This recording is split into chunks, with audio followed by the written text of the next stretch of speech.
ಈ ಬಾರಿ big boss ಮನೆಗೆ ಹೋಗಿ ಕೆಲ ವಾರವಷ್ಟೇ ಇದ್ದು ಹೊರಗೆ ಬಂದ ಡಾಗ್ ಸತೀಶ್ ಹೊರಗೆ ಬಂದಾಗಿನಿಂದಲೂ ಶೋ ಬಗ್ಗೆ, ಶೋನಲ್ಲಿ ತಮ್ಮ ಸಹ ಸ್ಪರ್ಧಿಗಳ ಬಗ್ಗೆ ದೂರುಗಳನ್ನ ಹೇಳ್ತಾ ಇದ್ದಾರೆ.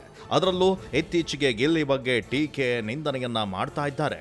ಇದೀಗ ಬಿಗ್ ಬಾಸ್ ಮನೆಯಲ್ಲಿ ಗಿಲ್ಲಿಯನ್ನ ಹೊಡೆಯಲು ಹೋಗಿದ್ದೆ ಅಂತ ಡಾಗ್ ಸತೀಶ್ ಹೇಳ್ಕೊಂಡಿದ್ದಾರೆ. ಅಷ್ಟಕ್ಕೂ ಗಿಲ್ಲಿಗೆ ಸತೀಶ್ ಹೊಡೆಯೋದಕ್ಕೆ ಹೋಗಿದ್ದು ನಿಜನಾ ಸುಳ್ಳ? ಈ ವರದಿಯಲ್ಲಿ ನಾವು ಹೇಳ್ತೀವಿ, ಕೊನೆ ತನಕ ನೋಡಿ. ಆರಂಭದಲ್ಲಿ ಹಲವು ಮಂದಿ ಮನೆಗೆ ಎಂಟ್ರಿ ಕೊಟ್ಟಿದ್ರು.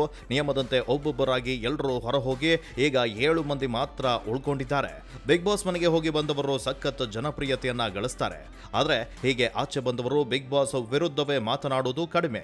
ಆದ್ರೆ ಈ ಬಾರಿ ಬಿಗ್ ಬಾಸ್ ಮನೆಗೆ ಹೋಗಿ ಕೆಲ ವಾರವಷ್ಟೇ ಇದ್ದು ಹೊರಗೆ ಬಂದ ಡಾಗ್ ಸತೀಶ್ ಹೊರಗೆ ಬಂದಾಗಿನಿಂದಲೂ ಶೋ ಬಗ್ಗೆ, ಶೋನಲ್ಲಿ ಇದ್ದ ತಮ್ಮ ಸಹಸ್ಪರ್ಧಿಗಳ ಬಗ್ಗೆ ದೂರುಗಳನ್ನ ಹೇಳ್ತಾ ಇದ್ದಾರೆ. ಪಬ್ಲಿಸಿಟಿಗಾಗಿ ಕೆಲವೊಂದು ಆರೋಪವನ್ನ ಕೂಡ ಮಾಡ್ತಾ ಇದ್ದಾರೆ. ಅದರ ಜೊತೆಗೆ ತಮ್ಮ ಬಗ್ಗೆ ಬಹುವಾಗಿ ಹೊಗಳಿಕೆ ಮಾತುಗಳನ್ನ ಆಡ್ಕೊಳ್ತಾ ಇದ್ದಾರೆ. ಬಿಗ್ ಬಾಸ್ನಿಂದ ಬಂದ ಬಳಿಕ ಒಂದರ ಮೇಲೊಂದು ಸಂದರ್ಶನ ನೀಡುತ್ತಾ ವಿವಾದದಿಂದಲೇ ಜನವಿರೋಧವನ್ನ ಹೆಚ್ಚು ಮಾಡಿಕೊಳ್ತಾ ಇರೋ ಡಾಗ್ ಸತೀಶ್ ಅನ್ನ ರಜತ್ ಸಂದರ್ಶನ ಮಾಡಿದ್ದಾರೆ. ಈ ವೇಳೆ ಗಿಲ್ಲಿ ಬಗ್ಗೆ ಬಲು ತಾತ್ಸಾರವಾಗಿ, ನಿಂದನಾತ್ಮಕವಾಗಿ ಡಾಗ್ ಸತೀಶ್ ಮಾತನಾಡಿದಂತೆ ಕಂಡು ಬಂದಿದೆ. ಗಿಲ್ಲಿ ಬಗ್ಗೆ ರಜತ್ ಕೇಳಿದಾಗ ಗಿಲ್ಲಿ ಕಳ್ಳ, ಸುಳ್ಳ, ಕೊಳಕ ಎಂದೆಲ್ಲ ಸತೀಶ್ ಹೇಳಿದ್ದಾರೆ. ಮನೆಯಲ್ಲಿ ಎಲ್ಲರನ್ನ ಕಂಡಮ್ ಮಾಡ್ತಾ ಇದ್ದ, ಕೆಟ್ಟದಾಗಿ ಮಾತನಾಡ್ತಾ ಇದ್ದ, ಚೀಪ್ ಆಡಿಕೊಂಡು ನಗ್ತಾ ಇದ್ದ. ಆದ್ರೆ ಯಾರಿಗೂ ಅವನೆಂದ್ರೆ ಇಷ್ಟ ಇಲ್ಲ. ಬಿಗ್ ಬಾಸ್ ಮನೆಯಿಂದ ಹೊರಗೆ ಬಂದವರು ಅವನ ಜನಪ್ರಿಯತೆ ನೋಡಿ ಅವನ ಬಗ್ಗೆ ಮಾತಾಡ್ತಾ ಸುಮ್ಮನಾಗ್ತಾ ಇದ್ದಾರೆ. ಆದ್ರೆ ನಾನು ಹಾಗಲ್ಲ. ನನಗನ್ಸಿದ್ದು ನಾನು ಹೇಳ್ತೇನೆ. ಅವನೊಬ್ಬ ಕಳ್ಳ, ಸುಳ್ಳ, ಕೊಳಕ. ಅವನಿಂದಲೇ ನಾನು ಬಿಗ್ ಬಾಸ್ ಮನೆಯಲ್ಲಿ ಸೈಲೆಂಟ್ ಆದೆ ಅಂತ ಹೇಳಿದ್ದಾರೆ ಡಾಗ್ ಸತೀಶ್.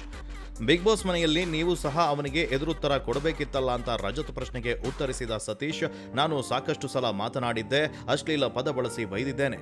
ಒಮ್ಮೆ ಅಂತೂ ಹೊಡೆಯಲು ಸಹ ಹೋಗಿದ್ದೆ. ಆದ್ರೆ ಅದನ್ನೆಲ್ಲ ಕಟ್ ಮಾಡಿಬಿಟ್ಟಿದ್ದಾರೆ. ಅವನು ಹೊರಗೆ ಬಂದ ಮೇಲೂ ಸಹ ಯಾವುದೇ ಕಾರಣಕ್ಕೂ ಅವನನ್ನ ಹತ್ತಿರ ಸೇರಿಸಲ್ಲ ಎಂದಿದ್ದಾರೆ.